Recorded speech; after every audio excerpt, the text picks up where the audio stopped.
दूसरे प्रश्न का तीसरा पॉइंट है x प्लस 1/x बराबर 3 और यहां x नॉट इक्वल 0 है।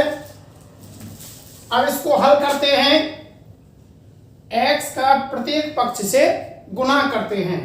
x का गुणा x से करते हैं तो यहाँ x स्क्वायर प्लस 1 बराबर प्लस के x का पक्षांतरण करते हैं यानी गुणा करते हैं इस तरह से, यहाँ सॉरी पक्षांतरण नहीं, तो यहाँ 3x, अब प्लस के 3x का पक्षांतरण करते हैं, x square minus 3x plus 1 बराबर 0। अब यहां हम इसकी जांच करते हैं कि क्या मूलों का अस्तित्व है या नहीं है। तो इस प्रकार यहां a बराबर है 1, b बराबर है -3 और c बराबर है 1। तो जांच करते हैं, b स्क्वायर माइनस 4ac, यहां b का मान है -3 का वर्ग माइनस 4 गुणा और a का मान है 1 गुणा c का मान है 1, 3 9 और यहाँ 4 एकम 4, अर्थात 9 में से 4 घटाने पर आता है 5, 5 बड़ा है 0, अर्थात यह इसके जो मूल हैं, मूलों का अस्तित्व है। हाँ, मूलों का अस्तित्व है, वह मूल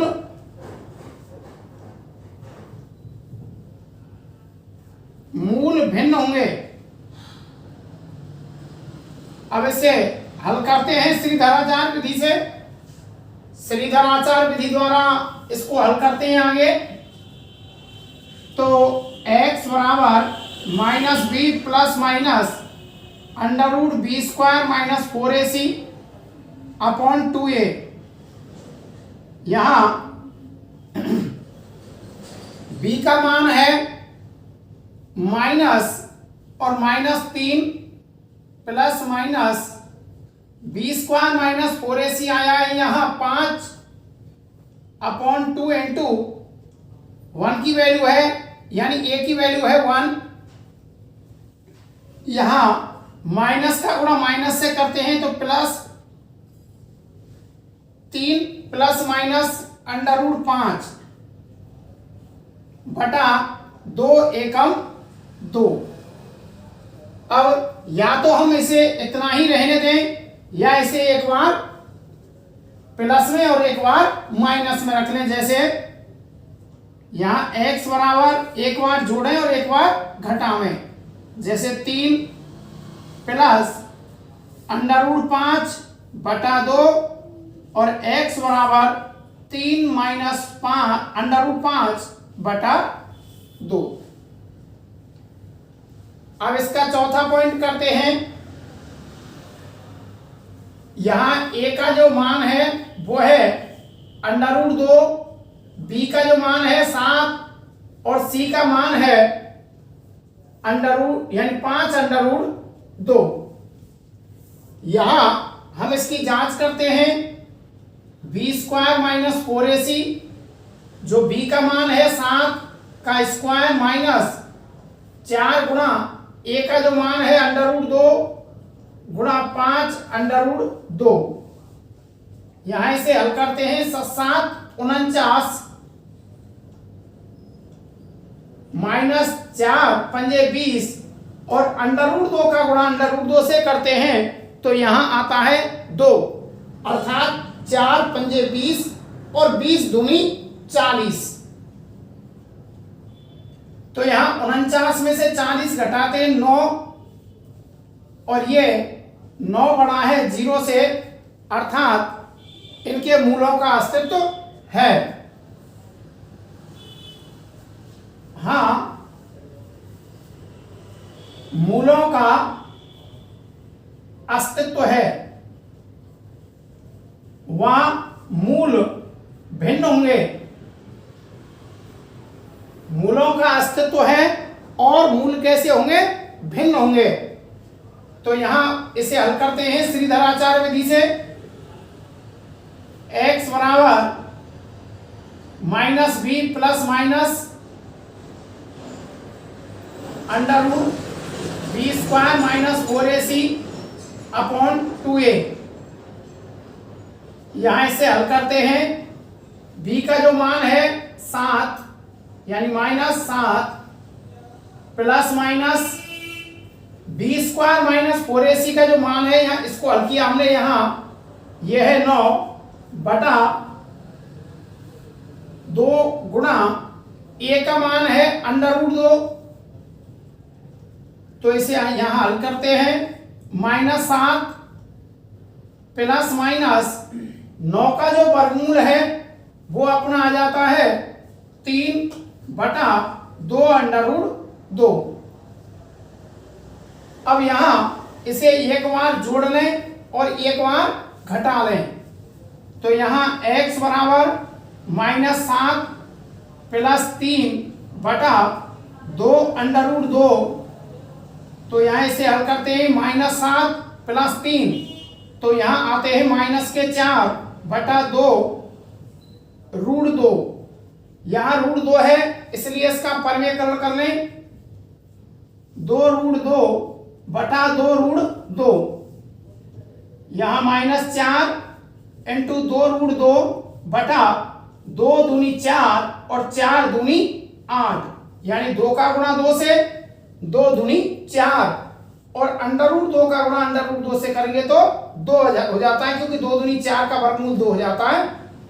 तो यहां 4 एकम 4 और 4 दूनी 8, अर्थात इसका जो होता है -2 अंडर रूट 2 बटा 2।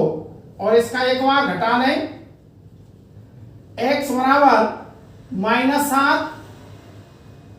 और -3 बटा 2 अंडर रूट 2।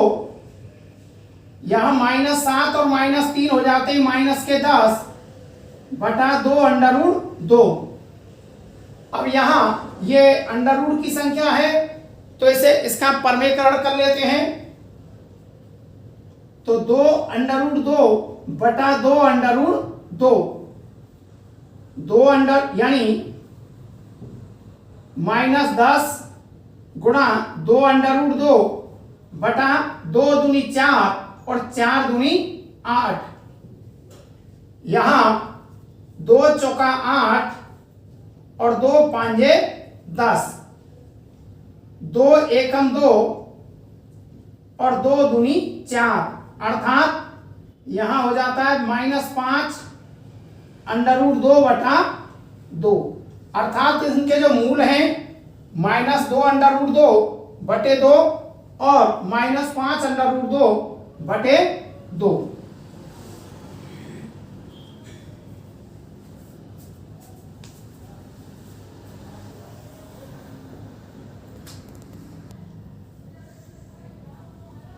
यहां 2 से 2 को काट सकते हैं और यहां माइनस अंडर रूट 2 हो जाता है।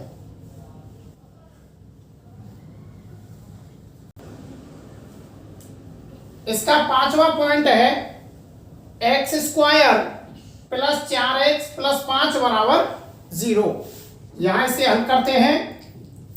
यहां a बराबर है 1, b बराबर है 4 और c बराबर है 5।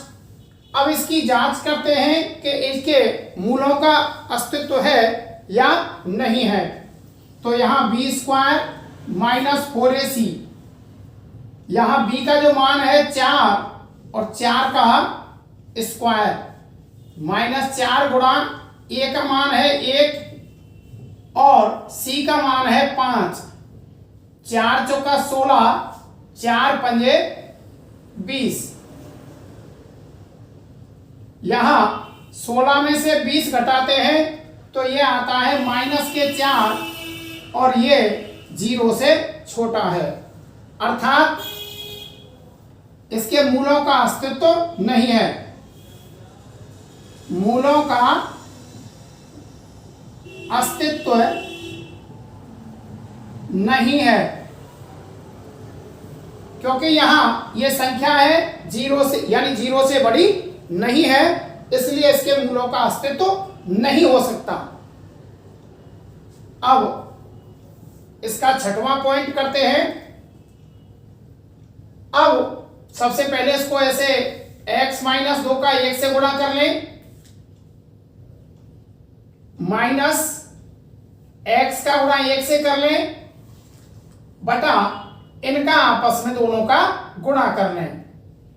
x का गुणा x का से तो x स्क्वायर, और x का गुणा 2 से तो माइनस के 2x, यानी ये सीधी विधि मैंने अभी आपको बताई कि यहां त्रियक गुणा इस तरह से करके आप इनका आपस में नीचे गुणा कर दें, या वही है जैसे एलसीएम लेके हल कर सकते हो, और नहीं तो आप त्रियक गुणा से भी आप हल कर सकते हो। बराबर 3, यहां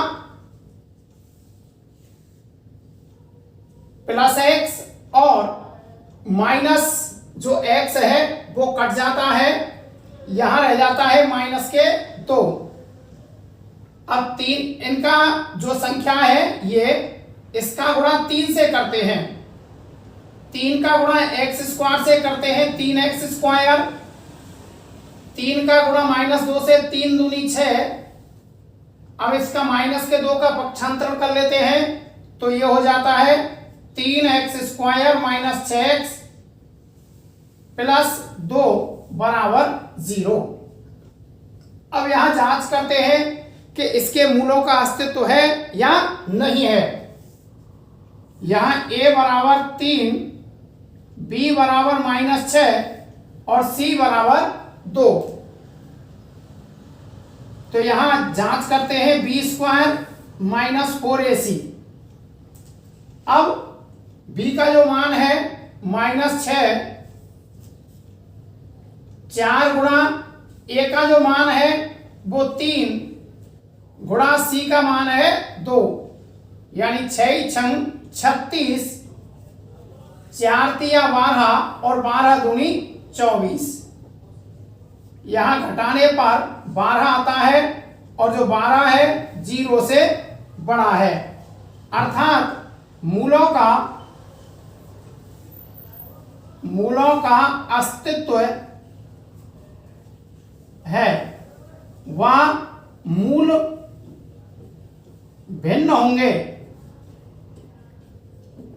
अब इसको हल करते हैं, श्रीधराचार्य विधि से इसको हल करते हैं, तो x बराबर minus B plus minus under root B square minus 4ac upon 2a। यहां इसको यहां कर लेते हैं। यहां b का जो मान है तो b का मान माइनस के 6 plus minus under root B square minus 4ac यहां निकल के आया है 12 बटा 2 इंटू, और a का जो मान है वो है 3। तो यहां माइनस माइनस प्लस, अर्थात 6 प्लस माइनस 12, और 12 के यदि हम देखें तो इस तरह से खंड कर लें, 2 दूनी 4 और 3 12, तो 2 अंडर रूट 2 का तो एक जोड़ा बन जाता है, और उसे इस तरह से लिख सकते हैं 2 अंडर रूट 3 बटा, और यहां 2 3 6। अब ये देखते हैं इन दोनों में कॉमन कौन सी संख्या है, तो 2 है, यानी 2 का पहाड़ा 6 में भी चला जाता है, और 2 का पहाड़ा इसमें भी चला जाता है। तो 2 3 6 प्लस माइनस अंडर रूट 3 बटा 6। अब 2 एकम 2 और 2 3 6, यहां 3 प्लस माइनस अंडर रूट 3 बटा 3। या तो आप यहां एक बार इसको प्लस में और एक बार इसको माइनस में लिख सकते हो, और नहीं तो इसको ऐसे भी रहने दे सकते हैं।